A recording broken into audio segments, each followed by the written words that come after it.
Ja, Tag zusammen und herzlich willkommen zur Spieltagspressekonferenz von 2 Kölsch. Ja, hallo Leute, und das am 19. Spieltag der 2. Liga. Und der FC trifft auf die Truppe der Sportvereinigung Elversberg. Und wie ihr seht, das hat jeder FC-Fan sofort gecheckt. Wir stehen am Marathontor, an den Abelbauten hier beim FC, am Stadion. Und das ist ja wirklich eine historische Stätte. Denn hier hat man früher die Spieler empfangen, wenn sie scheiße gespielt haben, und sind dann hier aus den Kabinen rausgekommen, da in Richtung des Busses gegangen. Dann standen wir da vorne am Tor und haben unseren Unmut zum Ausdruck gebracht. Freundlich zum Ausdruck gebracht. Aber wir wollen natürlich ganz explizit sagen, die Niederlage in Hamburg ist jetzt nicht der Grund, warum wir hier am Marathontor stehen.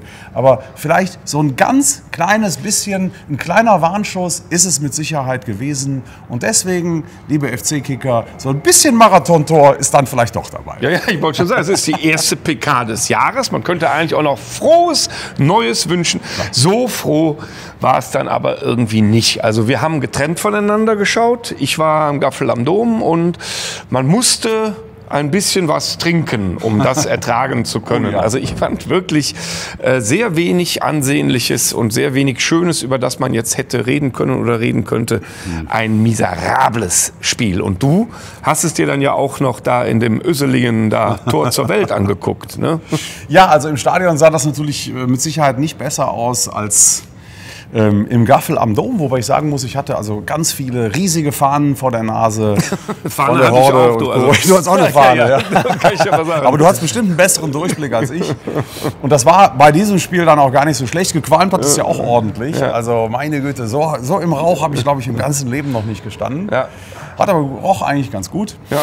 Und war schon das Unterhaltsamste am ganzen Spiel. Aber was ist sonst passiert in Hamburg? Ich meine, ihr habt das auch alle gehört, diese Ausschreitungen auf der Reeperbahn, was wir da erlebt haben. Da haben mittlerweile aber so viele Leute auch schon ihren Senf zu abgegeben, haben ganz klar signalisiert, dass es wirklich ein absolutes Armutszeugnis der Hamburger war. Und ich selber habe um die Ecke gesessen, in der Pyjama-Bar mit meinem Sohnemann und ganz vielen Leuten, die man vor Ort getroffen hat. War wirklich ein wunderschöner Nachmittag. Und das Einzige, was wir mitgekriegt haben von dieser Aktion, waren ganz viele Polizeiautos, die dann plötzlich angefahren kamen, und offensichtlich war irgendwas passiert. Aber nochmal, ich möchte es jetzt gar nicht mehr weiter kommentieren. Bilder sagen mehr als 1000 Worte, und dass sich die Hamburger an der Stelle wirklich nicht mit Ruhm bekleckert haben, das ist, glaube ich, für jeden ersichtlich. Ja, absolut. Ne? Also man muss einfach an die Leute denken, die eins, also ich salopp gesagt, auf die Mütze kriegen, weil ich glaube, das vergisst du so schnell nicht, und ich kann nur hoffen, dass die auch noch mal auswärts fahren und sich da jetzt nicht beeindrucken lassen. Ja. Ne? Das ist das eigentlich Wichtige. Ja. Ansonsten finde ich auch, wir sollten uns nicht beeindrucken lassen von dem miserablen Spiel, weil wir hatten vorher auch eine ziemlich lange Serie. Und da haben wir haben auch dreckig gespielt, hässlich gespielt und aber trotzdem gewonnen. Und deswegen sollten wir uns jetzt nicht irgendwie kaputt machen lassen. Ja, was war das für eine unglaubliche Serie? Das sollte man sich tatsächlich noch mal hochholen. Ich meine, die Rückrunde hat jetzt begonnen.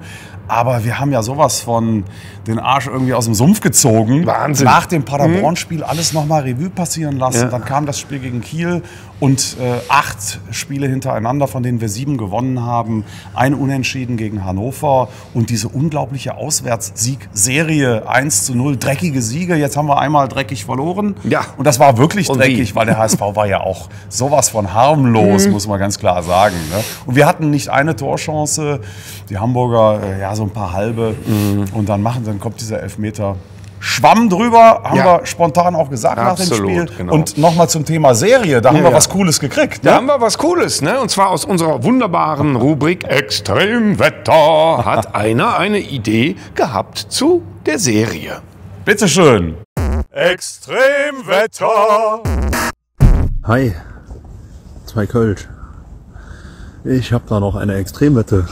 Ich wette, dass wir in der Rückrunde mindestens eine Siegesserie von 6 Spielen absolvieren. Wenn wir das nicht schaffen, dann gibt es 2 Kölsch auf meinen Nacken für euch.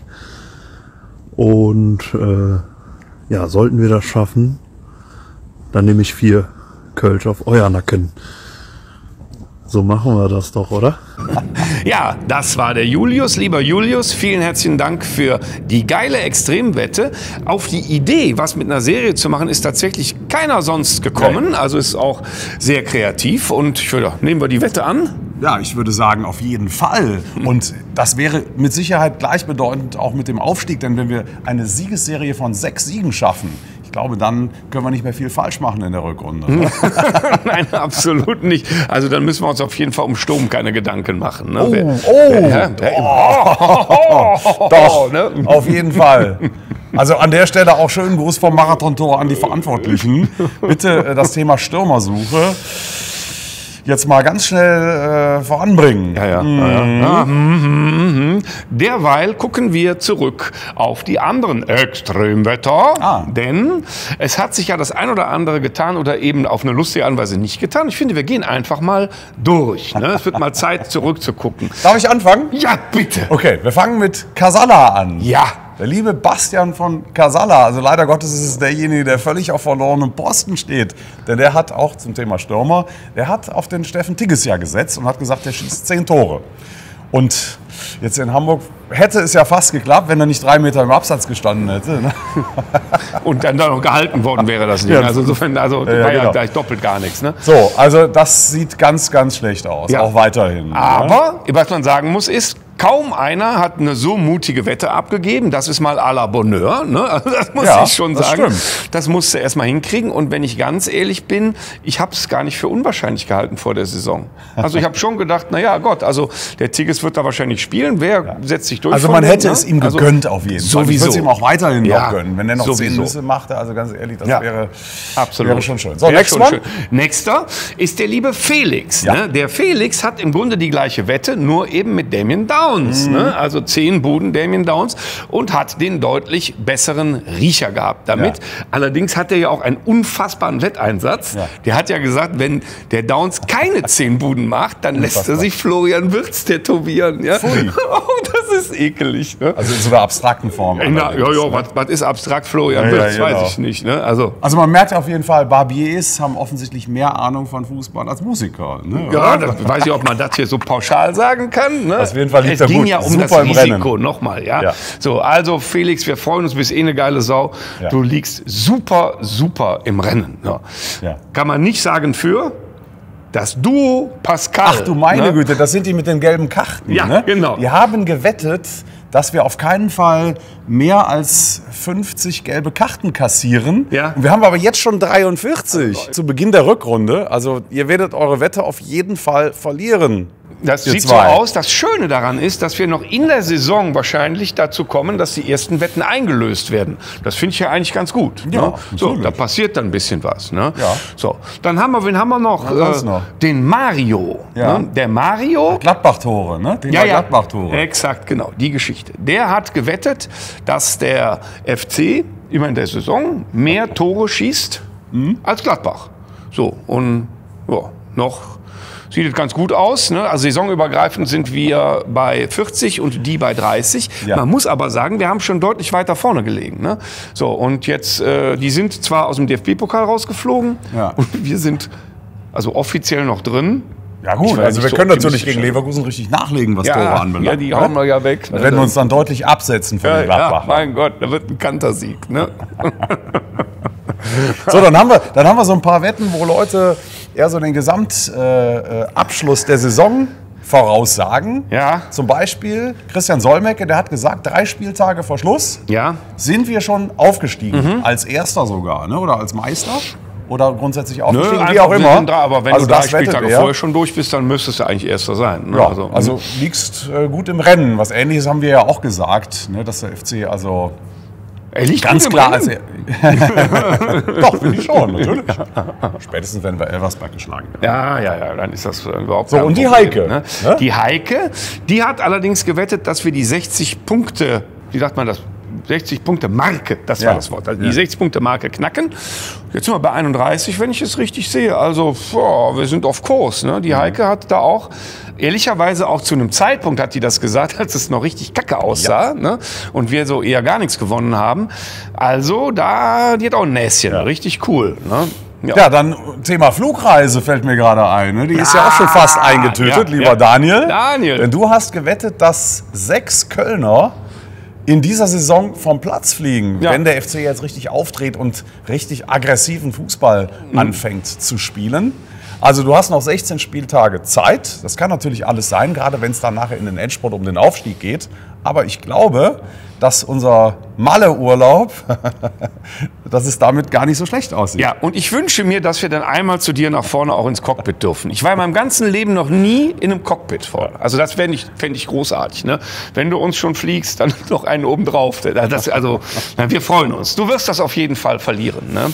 Ja. Ähnlich wie unser lieber prominenter Freund, der Sinke. Ne? Ach du meine Güte. Jetzt muss man ehrlicherweise sagen, also der hat ja gewettet, dass die Fortuna Köln am Ende der Saison... Düsseldorf. Ach du Scheiße, wie kann mir sowas passieren? Oh Gott, ey, das tut mir furchtbar leid. Also sowas Dämliches, ne? Also selbstverständlich. Also wenn die uns überholen, tut mir leid, dann übernachte ich hier am Marathon-Tor. Also er hat gewettet, dass die Fortuna Düsseldorf muss sich vorstellen, wie die das hier uns überholen wollen. Also das finde ich auch nur einen guten Gedanken. Am Ende der Saison vor uns steht und jetzt ist im Moment jetzt nicht so, aber wir wissen ja auch alle, wie unfassbar knapp das da gerade ist. Ne? Also da ist letzte Woche noch nicht gesprochen, aber ich bin zuversichtlich, dass wir die hinter uns lassen. Ja. Also Fortuna landet definitiv hinter uns. Vergiss es. Ne? Musst du uns lecker einladen zum Essen. Haben wir sonst noch jemanden? Wen haben wir denn da noch? Klar, den Till haben wir ja noch ganz vergessen. Ne? Den Klappstuhl. Und der hat ja eine sehr coole Wette gehabt. Er hat gewettet, Jonas Obich hält mehr Elfmeter in der Saison als Justin Diehl Tore schießt für den VfB Stuttgart. Ja. So, jetzt hat Diehl nach wie vor das eine läppische Tor geschossen. Ja, das reicht dann auch. Leider hat das reicht für einen dreckigen Sieg, weil Jonas Obich hat noch keinen Elfer gehalten. Ja. Und wie es aussieht, ne? Und Bayern gilt nicht. Ja, nee, Bayern gilt nicht. Auf dem Papier ist das eine ultra knappe Wette, aber jetzt leider Gottes, wie sie es entwickelt hat, dann eben leider doch nicht. Und es tut mir in der Seele weh, weil es auch noch mal daran erinnert, wie das vor der Saison ausgesehen hat. Wir haben gesagt, der Obich kommt, der war so geil in Fürth und der steht dann bei uns im Tor und das wird der große neue Torhüter in Deutschland und der spielt dann beim 1. FC Köln. Wir waren ja mal ein Verein, der die besten Torhüter hatte. Das muss man ja mal sagen. Dafür haben wir mal gestanden. Ja. Insofern hätte uns das gut zu Gesicht gestanden. Ja, wir haben aber auch einen geilen Torwart. Das stimmt, absolut. Marvin Schwäbe hat super gehalten in Hamburg. Wir hätten 3 Dinger bekommen hättest du ehrlich gesagt, ne? Hättest auch festhalten können, aber ansonsten grandiose Leistung, super Paraden und der Einzige, der uns im Spiel gehalten hat. Ne? Also das ist so, also das ist so. Fantastischer Typ. Und also trotzdem mal, wir hatten vor dieser Saison, haben wir uns alles vorgestellt und so entwickelt sich es eben im Fußball. Ja. Wir haben aber ja auch noch nicht fertig, ne? Flasche ist nicht leer und nicht voll. Wir haben noch einiges vor. Richtig. Wir haben, was haben wir? Wir haben quasi eine, sollen wir das schon mal vorwegnehmen? Mission. Ne? Und wie immer, wir schreiben es uns ja auf der Hemdchen, ne? Da steht Mission Aufstieg. Alles auf Sieg. Auf Sieg.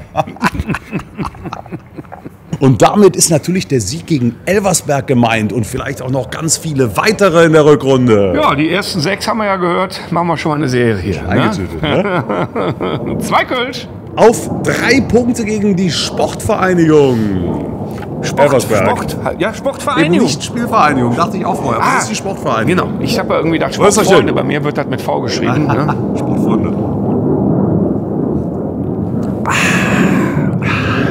Leckerchen, ne? Sehr lecker. Und kalt, ehrlich gesagt.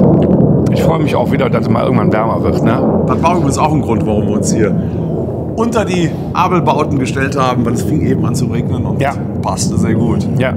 So Leute, Samstag, wieder 13 Uhr zur Unzeit in Müngersdorf. Man sieht sich vorher wahrscheinlich am Bütchen, nachher im Ringsträußchen. Ja. Und wer noch eine Extremwette hat, her damit. Her damit. Ne? Und hier vergesst ihr die Scheiße nicht mit dem Abonnieren und so. Ne? Ja, das muss man jedes Mal sagen, oder? Man kann auch mal liken. Ne? Ja. Tschüss. Prösterchen.